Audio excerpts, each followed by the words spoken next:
రాకాలోకంకి స్వాగతం. ఈ కంటెంట్ మీకు నచ్చినట్టయితే లైక్ చేయండి, మీ బంధుమిత్రులకు షేర్ చేయండి. ఇప్పటి వరకు సబ్స్క్రైబ్ చేసుకోకపోతే సబ్స్క్రైబ్ బటన్ని నొక్కండి. అదేవిధంగా బెల్ ఐకాన్ని కూడా తప్పనిసరిగా నొక్కండి. జై హింద్ మిత్రులారా. రాబోయే మార్చి నుంచి మొదలుపెట్టి నవంబర్ వరకు 2026 సంవత్సరం భారతదేశ రాజకీయ చరిత్రలో ఒక కొత్త అధ్యాయాన్ని ప్రారంభించబోతోంది.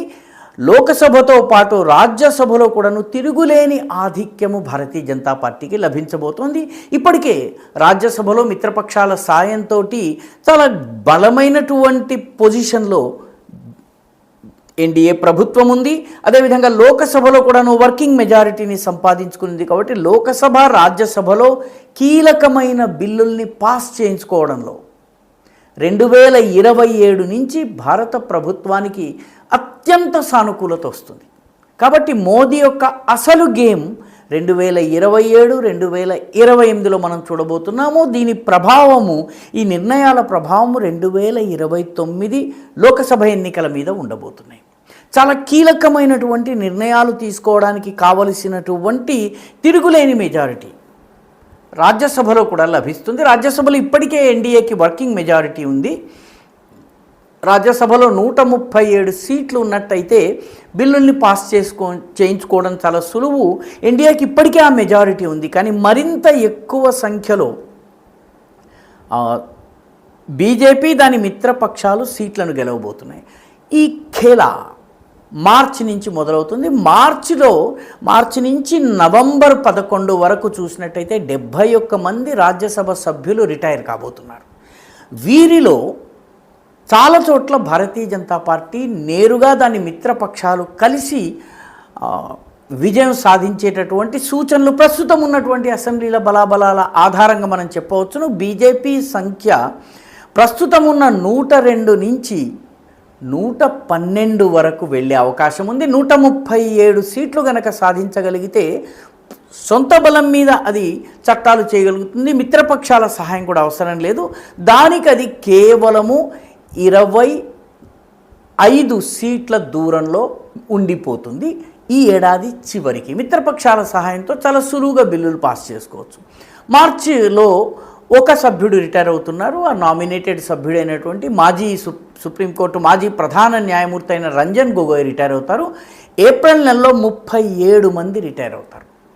రిటైర్ అవుతున్న వాళ్ళలో 9 మంది బీజేపీకి చెందినటువంటి వాళ్ళు, 4 కాంగ్రెస్కి చెందినటువంటి వాళ్ళు, 4 డిఎంకేకి చెందినటువంటి వాళ్ళు, 2 బీజేడీకి చెందినటువంటి వాళ్ళు, బిజు జనతాదళ్కి చెందినటువంటి వాళ్ళు, 2 నేషనలిస్ట్ కాంగ్రెస్ పార్టీ శరద్ పవార్ పార్టీకి చెందినటువంటి వాళ్ళు ఎన్సీపీకి చెందినటువంటి వాళ్ళు, 2 ఆర్జేడీకి చెందినటువంటి వాళ్ళు, ఇంకా రాష్ట్రీయ లోక్తాంత్రిక్ మంచ్ కావచ్చు, ఏఐఏడిఎంకే కావచ్చు, బీఆర్ఎస్ కావచ్చు, ఉద్ధవ్ బాలాసాహెబ్ ఠాకరే గ్రూప్ కావచ్చును, సిపిఎం కావచ్చు, వీళ్ళందరూ ఒక్కొక్క సభ్యుడు రిటైర్ అవుతున్నారు. వీళ్ళు మళ్ళీ ఎన్నికయ్యే పరిస్థితి లేదు. పర్యవసానంగా వీటిలో ఎక్కువ స్థానాలు బీజేపీకి వచ్చే అవకాశం ఉంది. జూన్లో 22 మంది సభ్యులు రాజీనామా చేస్తున్నారు. దీనిలో 12 మంది బీజేపీ సభ్యులు, వీరిలో అత్యధికులు రీనామినేట్ అయ్యే అవకాశం ఉంది. 4 కాంగ్రెస్, 3 వైఎస్ఆర్సీపీ, వీళ్ళు గెలిచే అవకాశాలు లేవు. టీడీపీకి సంబంధించిన 1 జేడీఎస్ జనతాదళ్ సెక్యులర్ అంటే కర్ణాటకలోని జేడీఎస్ అభ్యర్థి 1, అదేవిధంగా మేఘాలయలోని ఎన్పీపీ నేషనలిస్ట్ పీపుల్స్ పార్టీకి చెందిన 1 సభ్యుడు రాజీనామా అవుతారు. ఎన్పీపీ ఇప్పటికే ఎన్డీఏ కూటమి సభ్య పార్టీ. కాబట్టి టీడీపీ జనతాదళ్ సెక్యులర్ కూడా బీజేపీ మిత్రపక్షాలే. జూలై నెలలో ఎంఎన్ఎఫ్ మిజో నేషనల్ ఫ్రంట్కి చెందిన 1 అభ్యర్థి రాజీనామా చేస్తారు. నవంబర్ 11న కూడాను భారీ సంఖ్యలో ఎంపీలు రాజీనామా చేయబోతున్నారు. మొత్తము 71 మంది రాజీనామా చేస్తారు. దీంతో ఇప్పుడు తాజాగా జరిగే ఎన్నికల్లో బీహార్ నుంచి 1 సీటు, ఆంధ్రప్రదేశ్ నుంచి టీడీపీ 3 సీట్లు, గుజరాత్ నుంచి బీజేపీ 1 సీటు, మహారాష్ట్ర నుంచి బీజేపీ కూటమి పార్టీలు 2 సీట్లు, ఒడిశా నుంచి 2 సీట్లు, రాజస్థాన్ నుంచి 1 సీటు గెలుచుకునే అవకాశం ఉంది. మొత్తం మీద బీజేపీ టాలీ పెరుగుతోంది. ఇది చాలా కీలకమైనటువంటి విషయము. డిఎంకేకి లాభం జరుగుతుంది. ఎందుకంటే ఎన్నికలకు ముందే అక్కడ ఎన్నికలు వస్తాయి, రాజ్యసభ ఎన్నికలు జరుగుతాయి, అసెంబ్లీ ఎన్నికలకి ముందే జరుగుతాయి.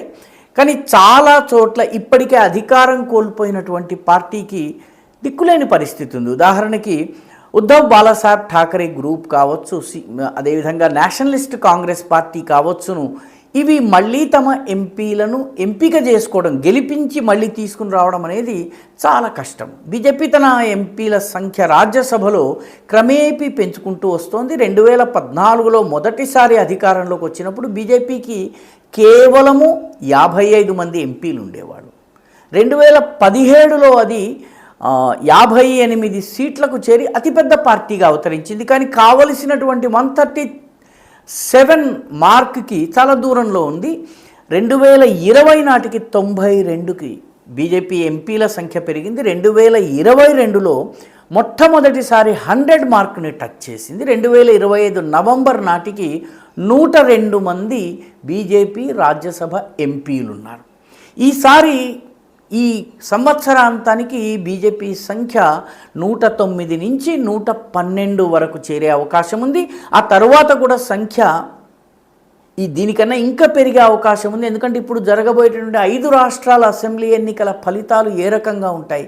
బెంగాల్లో బీజేపీ కనుక తృణమూల్ కాంగ్రెస్ కన్నా బాగా పర్ఫామ్ చేసిన, డిఎంకే పరాజయం పాలైనా, అదేవిధంగా పుదుచ్చేరిలో ఏఐఏడిఎంకే బీజేపీ కూటమి మళ్ళీ అధికారంలోకి వచ్చినా, కేరళలో మళ్ళీ వామపక్షాలు గెలిచి కాంగ్రెస్ ఓడిపోయినా, ఏది జరిగినా కూడాను కాంగ్రెస్ టాలీ మరింత తగ్గుతుంది, బీజేపీ టాలీ మరింత పెరిగేటటువంటి అవకాశం ఉంది. కాబట్టి 2027 నుంచి మోదీ పరిపాలనలో తన విశ్వరూపాన్ని చూపించేటటువంటి సూచనలు చాలా ప్రబలంగా కానవస్తున్నాయి.